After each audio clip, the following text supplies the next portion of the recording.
Bonjour à tous, je suis Anne Guérin, je suis ingénieure chef de projet système de production à l'IFPC, l'Institut français des productions cynricoles, qui est l'institut technique de la filière cynre. Avant de vous parler du projet Cases Verger Cynricole de demain, je vais d'abord vous présenter rapidement notre filière. Donc, la filière cynre, c'est une filière dynamique, dont les vergers en expansion représentent près de 20% des surfaces de pommiers en France, faisant ainsi de notre pays le premier producteur de fruits à cidre mondial et le plus grand verger cynricole européen. Le verger cynricole présente de nombreuses spécificités qui vous sont présentées rapidement sur cette diapositive. Il a été implanté dans les années 80 et aujourd'hui, pour garantir et améliorer son potentiel de production, il doit être renouvelé sur une part importante de ses surfaces. Donc dans ce contexte de croissance de la filière et de renouvellement du verger, l'IFPC, les professionnels et leurs partenaires ont initié le programme Verger Cynricole de demain. Ce programme vise à concevoir puis à évaluer sur le long terme des vergers répondant à tous les enjeux de la durabilité, l'environnement, le social et l'économie. En fait, il s'agit de proposer aux producteurs des modèles de vergers davantage basés sur des processus naturels, les fameux services écosystémiques. Des vergers pour réduire tous les intrants, dont les pesticides, mais en garantissant un revenu viable pour les producteurs. Bref, des vergers agroécologiques, conciliant écologie et rentabilité. Comment a-t-on conçu ces vergers? Eh bien, nous avons utilisé l'approche système. C'est une approche qui teste de nouvelles combinaisons de pratiques, des méthodes plus ou moins innovantes de fertilisation, de lutte contre les insectes, les maladies ou contre les mauvaises herbes.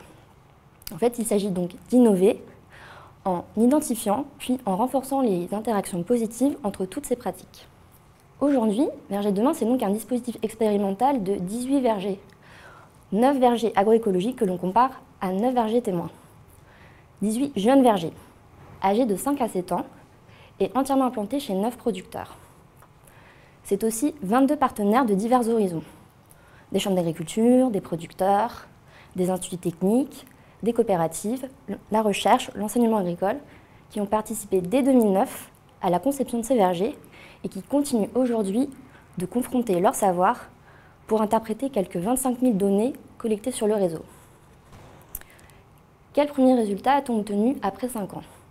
Eh bien, sur les 9 vergers agroécologiques, on a réussi à réduire les pesticides par rapport aux 9 vergers témoins. C'est la preuve donc que les producteurs du réseau ont réussi à mettre en œuvre des pratiques réduisant de 30 à 40% l'impact sur l'environnement et la santé. Sur le plan agronomique, la réduction des insecticides et des fongicides semble pour l'instant peu impacter la production. Mais cette réduction pose de nouvelles questions, comme l'augmentation du temps de travail ou encore l'utilisation de techniques plus complexes à mettre en œuvre pour les agriculteurs. Par contre, pour d'autres catégories d'intrants comme les herbicides ou les engrais chimiques, les stratégies alternatives qu'on avait choisies ont parfois pénalisé l'entrée en production. 50 projets, mais donc uniquement sur la phase de jeunesse des vergers. Et on a encore beaucoup de questions. C'est la loi d'une culture pérenne qui commence qu'à produire qu'au bout de 3 ans. Évidemment, notre projet se poursuit avec 2 objectifs. Renforcer les résultats sur la phase adulte des vergers et aussi renforcer le travail sur la qualité des pommes. Car les vergers cynricoles de demain se construisent aussi en tenant compte de la qualité des cidres qu'ils produiront. Cidre que vous boirez tous demain, nous l'espérons, avec délectation mais avec modération.